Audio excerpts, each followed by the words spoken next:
Good day and welcome back to another DBZ Dokkan battle video. In this video we are taking a look at how to beat the extreme Psi or Phi or Phi, whatever way you want to say it, but the extreme physical stage in Super Battle Road with a fully free-to-play team. So it's been a little while since we did a free-to-play challenge video. Obviously just been doing some of the Legends stuff, obviously just, doing some different stuff in Dokkan, couple like tutorial videos, couple discussion videos. I like to just keep things a little bit different.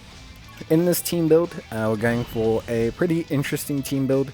So who we have as our lead is we have the 70% all types lead of the LR Super Saiyan Blue Vegito. He's a pretty strong unit, obviously very powerful, and so he's going to be our lead. You get him from farming the Supreme Kai Trials currency, which of course you can indeed follow my guide. It's one of my most popular videos, so you can do that. But yeah, for the most part, he's going to be our main lead. He's also going to be a great source of damage. Then what I'm trying out here, at least I want to try out as like a little kind of, I want to try it out as kind of like a little tester, is we're going to have the Kid Gohan alongside the Piccolo and Krillin unit, the Heavenly Events one. Now it's just to try it out, there's no specific reason. I want to see how strong they are, see if they can carry the run. Then we've got this Krillin. You can get this guy from the Baba shop. He costs a couple 100 gems. Cool thing about this guy is he reduces damage by 50% if he guards. Now he does have a chance to guard, but obviously in type advantage events he obviously is just kind of guarding the whole time, so that's something that's super duper helpful. Then we have the master. Well, so we have Grandpa, Gohan, and Pan. They do a lot of damage. I actually should have put them on main rotation, but I didn't. But they do a hell of a lot of damage. They're very good unit. They are also here. And then we have B-Pan, who's going to be next to Super Saiyan 4 Vegeta. Obviously, B-Pan, great unit. Spoke about her in one of my, kind of like top free-to-play unit videos. B-Pan, absolute magnificent unit. She reduces damage received by 55%, which is great.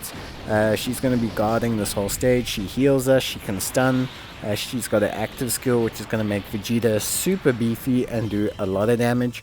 So all of that is pretty damn good for us and makes them a very good pairing. Now Super Saiyan 4 Vegeta is going to be the lead that we take as a friend lead. It's just easy to find them. Usually you can find a rainbow one. He's 120% strength lead as well, which does help out. He's a Vegeta's family lead, which doesn't really help too much, but he's got his active skill. He does a lot of damage. He just brings a lot to the table. So yeah, basically in terms of this team build, everything's pretty straightforward. There's nothing too crazy really to focus on. The Kid Gohan cannot really tank too well. That's something that's probably very noticeable.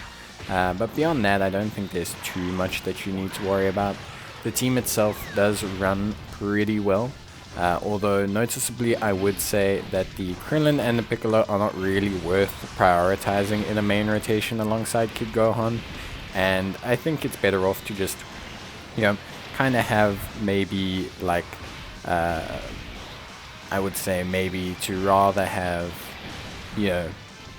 Vegeta alongside SS4 Vegeta.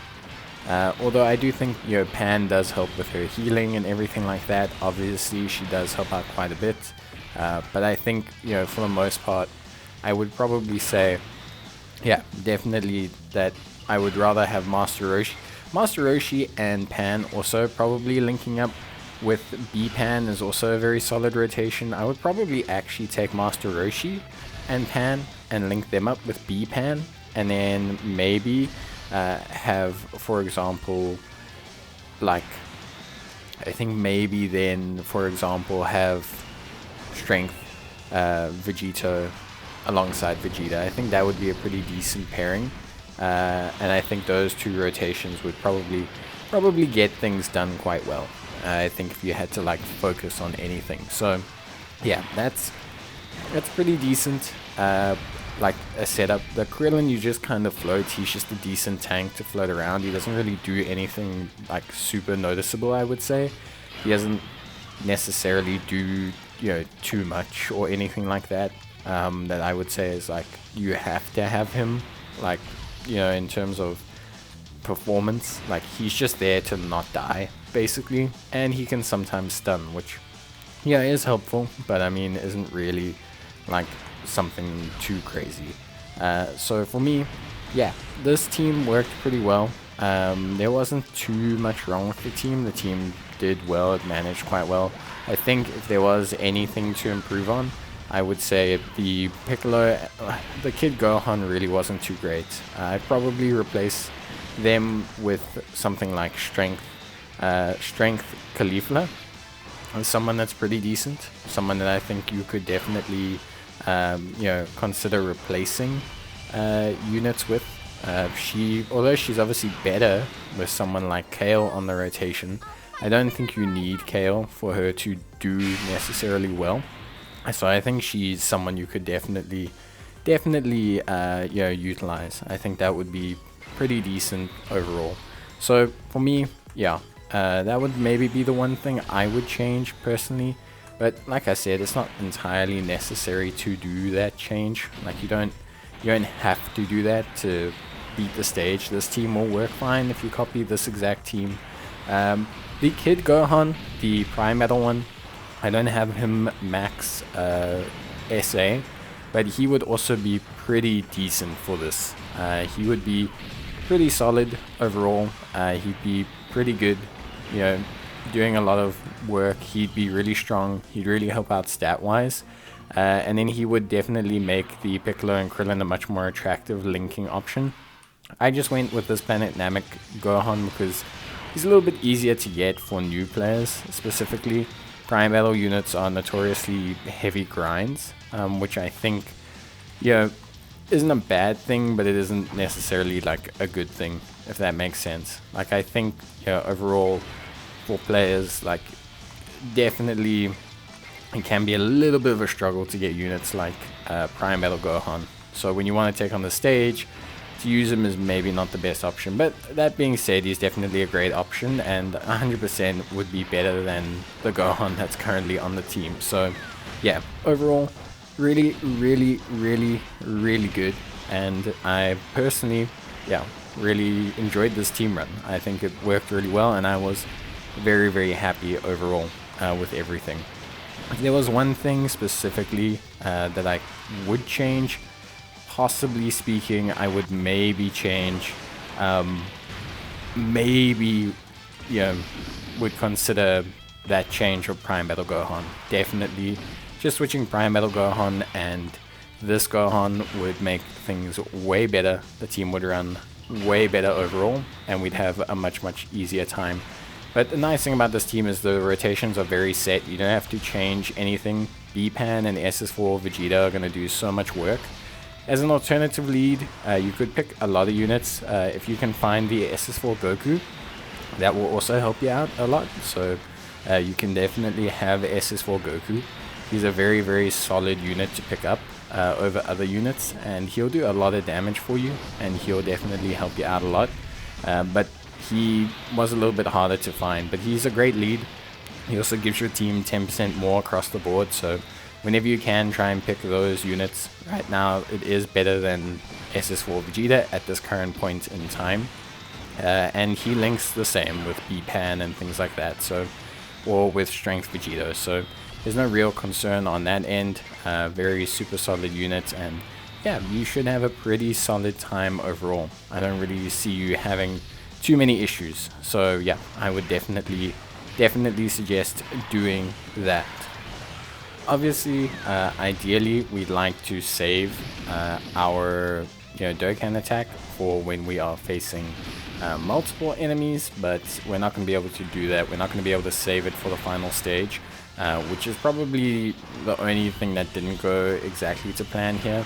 You can get a little bit unlucky with that. Just remember, you either want to get it at the beginning of the third stage, so you can easily clear out the third stage, or ideally you want to actually get it like at the start of the 4th stage. Those are kind of the ideal situations. Getting it midway through the 3rd stage is also okay, but you know, it's not like the most ideal situation, just because like it's a little bit of a waste, because you lose out a lot of damage and you have to end up probably using items anyway, or you don't get as much damage as you initially wanted.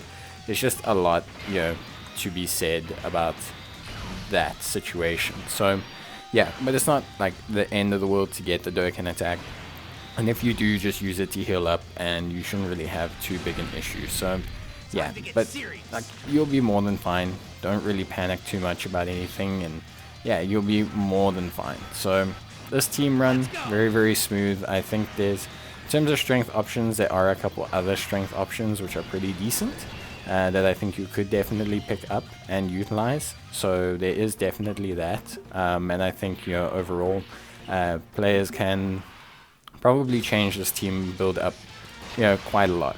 Like, I don't think you need to build this exact team build to kind of have any way, you know, any way forward or anything like that. You 100% could build, you know, something different and get away with it. There are good decisions to make. You don't have to run a free-to-play team either. Remember, this is just for a challenge to see if we can complete pretty much as much content in the game as possible with free-to-play teams. So yeah, you definitely 100% can clear this stage very easily. There's no real gimmicks required or anything like that. So yeah, don't panic too much. Like I said, very small adjustments required. If you're looking to cut out units from here, obviously, yeah, as I would suggest, the Kid Gohan, like I said, definitely. The Vegito is also pretty hard to get, but his leader skill is pretty valuable, so I don't want to say to not have him, even though he is quite an intense grind. A lot of new players should get him during quest anyway, so it is quite an intense grind, but it is something that does help out. So it's something that I don't want to just say to players, you know, don't do, because it does help out like a lot, and it is something you should do overall. Like, you should, you know, farm him, because he is very useful and he does do really well, and he's a great lead, 70% lead. So it is difficult to just say, hey, you know what, don't get him, because he just does a lot. So like, I don't want to say this, you know, or that, because he does do a lot. So yeah, definitely get him, use him. He's going to be useful in a whole bunch of other stages for our free-to-play runs as well. So yeah, overall, very cool, very good like job in terms of this team. I think it was an easy run. It does take a while because we do lack damage dealers, but I think that's also just my rotations. Like, my rotations are not entirely the best. They don't necessarily like do enough in terms of damage. Like I said, if I could change things, I probably would switch Grandpa Gohan and Pan onto the rotation full time, just because they would do a lot more damage, more noticeable damage, I should say, rather than anything else. So yeah, I would definitely say that, you know, Grandpa Gohan and Pan, super duper good. They do really nice damage, so if you can, try and switch them onto rotation. They do better. But if you have the LR Prime Battle Gohan, then that's also okay, because he's going to do way better than the Kid Gohan I currently have. Way better than the Kid Gohan I currently have. So yeah, I would definitely say that, you know, you 100% could have that Kid Gohan, that Prime Battle one, over what I currently have. But yeah, and that'll change up your rotations appropriately, but you don't necessarily need to do that. Just follow what you feel is best, and like I said, change things accordingly. Like, your box is going to be different if you're not using the exact same free-to-play team. Maybe you haven't managed to farm all the exact same units. Maybe you haven't managed to do this or that. So yeah, I would definitely say don't like feel the need to follow this exact team. This exact team is not needed to beat the stage. Adjust it as you feel is necessary. That's always going to be the best way to go about these things. You don't want to just blindly follow teams. You want to twist them with whatever units you have, whatever you have that can make your runs easier. Like if you have 120, 130% strength leads, use those, because they are going to be super helpful for you, and they're going to be great sources of leader skills and damage. So 100% pick those up, do those, and then you'll be good to go. But yeah, that's pretty much it for the stage run. Was very easy at the end of the day, very cool, very straightforward, and yeah, I enjoyed it quite a bit. So thanks guys for watching the video. If you enjoyed the video, leave a like on the video, or of course leave a comment and I'll reply back. Maybe you need some help, maybe you need some more team build guides or team guidance. You're welcome to give me a shout. But thanks guys for watching, and I will see you guys next time. So until then, take care, stay safe, and I will see you guys in the next video. Bye.